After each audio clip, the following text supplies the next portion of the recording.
Ayan na guys, ang bride at ang aking mga kasama anak manugang na tapo. Ang ganda po ng kapilya nila guys.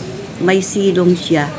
Pwede kang sumilong dyan kahit bumagyo man o init ang panahon. Dahil maluwang po ang kanyang garahe. Habang nag-aantay po, magbibideo ako. Bibideo ko itong kapatid ko. Ang gwapo niya, di ba? Sa suot niyang Amerikana. At yan ang sasakyan nila na ginamit nila. Sasakyan ng aking kapatid. Nag-aantay po at ibibideo muna yung bride bago ilabas at ipasok sa kapilya. Ihahanda muna natin siya. Student ko, mga kasama ko. At yan, habang nag-uusap-usap sila, ako naman ay siyempre magbibideo. Vlogger yata yan, siyempre. Ayan ang aking hipag.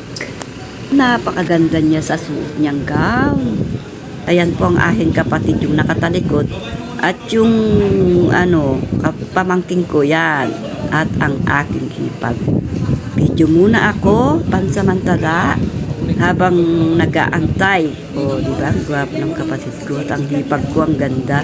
Thank you very much for watching. Abangan ang susunod, guys. Marami pong salamat sa lahat. Bye-bye!